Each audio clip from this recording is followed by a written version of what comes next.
evening, guys. This is a pedal review. It is for my, I can't really call it a signature pedal. I commissioned it. This is built by Dan Holmes at the wonderful 4114 Effects. Go and look him up, custom effects builder in the UK. He will build pretty much anything you ask him to, and he's a fantastic guy. Great builder, fantastic stuff. He does the designs as well if you want him to. I had a hand in this one. As you can see, it's modelled after a certain bearded someone who might make some beardy sounds, one might say. And it is a compressor. It's a parallel compressor. The story behind it is that I'd been looking for a compressor for a while to give my clean tone a bit of a lift and some more oomph from the single coil pickups. And while chatting to Dan and looking at other models that were available, I decided I wanted a parallel compressor pedal. And Dan threw this together for me, completely bespoke design. We designed it a little bit before Christmas 2014, and it arrived just in time, and it's a fantastic present. So it features the boost side, which kind of happened by accident because Dan, while making the pedal, drilled it for 2 foot switches when really only needed 1. So he added a clean boost after the compression, which has a trim pot on the inside to set the level and which controls the red eye of my face. There it is, with no eyes blinding the camera. And then there's the compression side, which is really all the knobs. What this features is a blend control which blends from clean to full compressed signal, which is an idea I borrowed from a few other pedals that I really had my eye on and really liked, but also I find it retains some more of the natural dynamic of your playing while still allowing the compressor to affect it enough that you feel that lift, that your sound is reinforced in a way that compressors are great at doing but often hamper the front end of the attack of the notes. And with my telly, which is a very bright guitar, I like that snap. That's the most audible part of a guitar's tone for me, is the bite of the note rather than the fullness or the sustain. But this helps with the fullness and the sustain but retains the bite. Talk you through the controls. You have the amount of compression in the middle. Essentially that's it. It goes from very little compression to a lot. Dan told me that this is a modified version of a decompulator circuit, which is already quite a transparent bright overdrive and quite a nice studio compressor. He took that idea and modified it to have an attack and a release knob. These are more commonly found on your studio compressors, and they affect how quickly or how slowly the compressor attacks and then how quickly it lets go of the note when it's holding it. I like my compression set very subtle. It's a general sweetener of the tone rather than a Nashville chicken picking style snap or pluck. I really don't like that overly compressed sound. It's a personal thing and it sounds great when other people use it, but that kind of pop you get at the start of notes, especially with things like Dynacomps, really great for some guys. I love the sounds they get from them, but for me it just hampers my playing. I don't feel like I can really express myself. I feel very restrained. And so this pedal is designed to get a very natural compression. It does give me a volume boost as well. That's where the boost side comes in. Because it's a very subtle compression, when you have it low compression with a low mix and a slow attack and a long release, you're getting that natural attack of the note and the compression joining in later. You also don't get the gain boost that you sometimes get with compression pedals. So the boost side is really useful for bringing up my clean tone, and it gives me a little more headroom to play with in relation to balancing all my other drives. Because I only use one channel of my amp, all my drive pedals sit on top of that. It's nice to be able to have something that lifts my clean tone to compete with their intensity.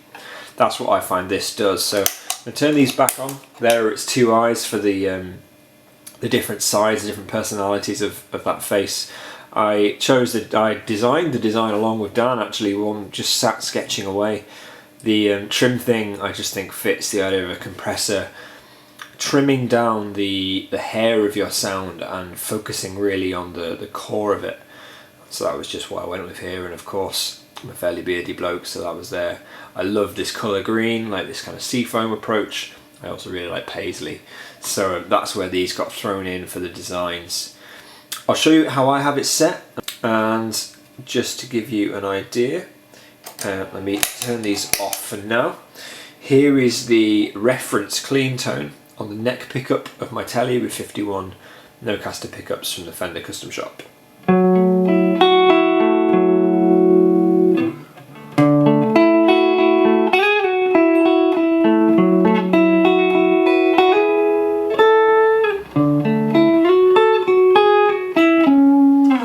My telly's already got quite a nice balanced warm tone with a little bit of sparkle to it.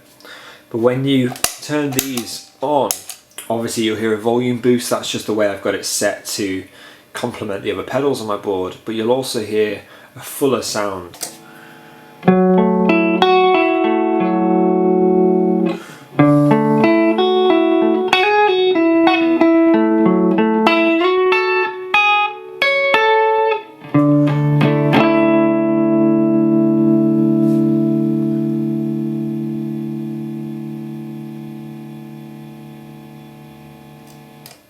As you'll hear from that, the sustain is nice and long and even. You will also notice that there's more noise. Let me turn these off. Single coil pickup, so that's the hum you usually get. Wide open, I'm just touching the strings. This is with the compression. Now, that's normal for a compressor, especially when used like this, where I'm using it as a volume boost as well, because compressions squeeze your signal. They lift the lows and they squash down the highs, and of course the lows also includes that extra noise that your guitar is making, so that gets amplified while your dynamics sometimes get squashed a little bit. So it's called raising the noise floor, and there are videos and whole articles about it. It's just part and parcel of a compressor, really. And Dan made this a great compressor. It's quieter than some that I've played, but obviously I'm playing a single coil guitar. I'm sat quite close to my amp. The volume is being boosted. It is running on an isolated power supply, so that cuts out some of the hum and things, but that's just normal. It's not a fault of the pedal. I just thought I'd make that clear. And so that's the setting. It actually doesn't sound and feel like very much changes when I play with and without it, but that's what I wanted. I wanted something that reinforced my sound, made it a bit more authoritative, but that kept its nuances. So I'll play through some of the knobs just to show you. I will, for now, set the blend. Currently it's set from, this is full clean and this is full compressed, and I'll show you the range of the compression. So to show you this, I'll put the attack and release knob up, so the compressor is working harder, so it's becoming more apparent, and I'll roll in the compression so you can hear the tone of the compression. So here is, and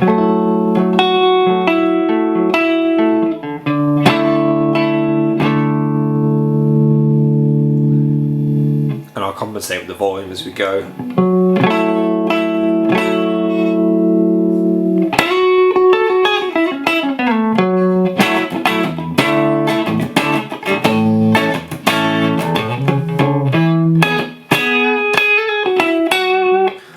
As you can hear with that, we've got that snappy, I think it's a very plucky sound. It's got a puh to the front of each note. That's that country percussive sound, great for chicken picking, for note definition, but it really squashes the sound.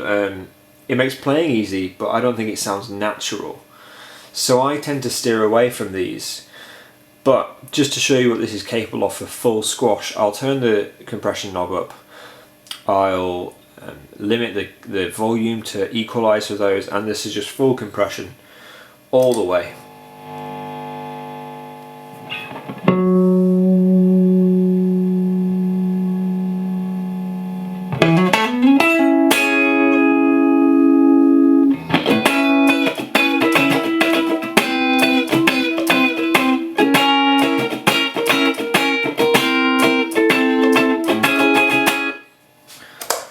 As you can see, it is squashed. I really don't like that tone, It's not what I wanted this pedal to do, it's not what it's designed to do, but it can do it. And so I would roll this back and also roll the blend back to about here. But with these, I still find it a very aggressive compression. It still gets in the way a bit too much for me. So here it is, just in this setting, to show you what the attack and release knobs do. We're back to being a decent volume again because the compression's not acting so hard on the front.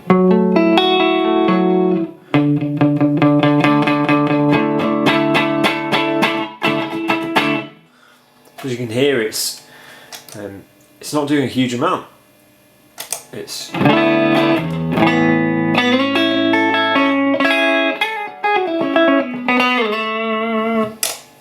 not pumping very much. It's generally quite a subtle sounding compressor, and I like that. That's what it's designed for. The attack and release I've put up a bit just to show you how those respond. I'll play for a bit with the settings as they are. It's 50% compression, half the compression available. I'll respond to the volume just to make sure it's a good volume for the camera's audio, and I'll play with these to show you what they do. So here we go.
So with them set as they are is where you get the most attack on the compression. Obviously I've got it set at halfway, so you're not going to really hear that accentuated.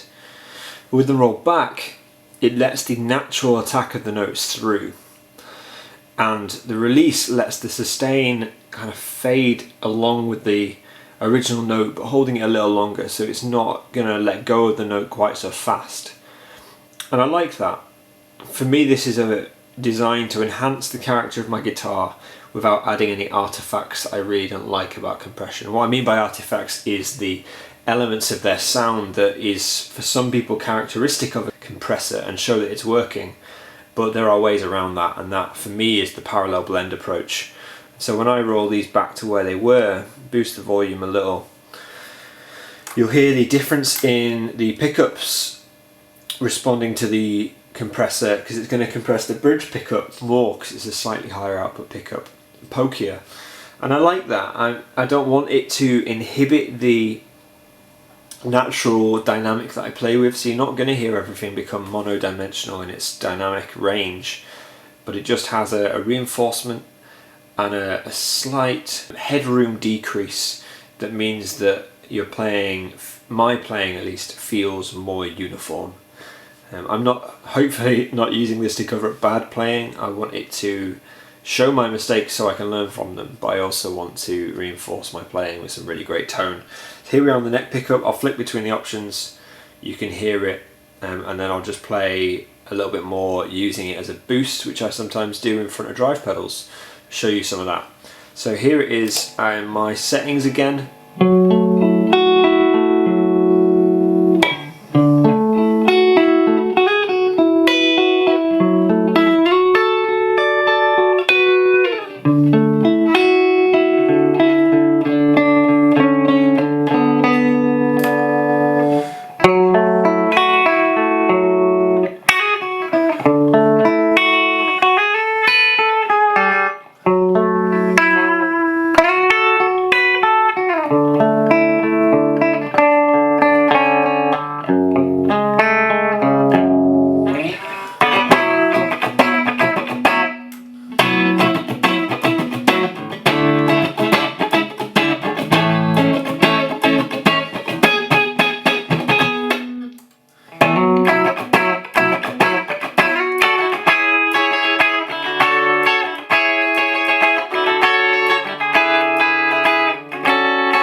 So that is the Trim-Thing. It is a fantastic compressor. It is the reason I find my clean tone to be so satisfying to play with these days. I don't use it so much as an effect, as a foundation for my sound, and I'm massively sold on it. Give Dan a shout at 4114 Effects. He's on Facebook, he has his own website, and he's a really great guy to deal with. Also surprisingly affordable. So if you don't know much about compression, send me a message. I might cover some effects types in other videos soon. If you've enjoyed this, give Dan a shout, give me a shout, like, favourite and subscribe. Thanks for watching guys. Beardy Sounds out.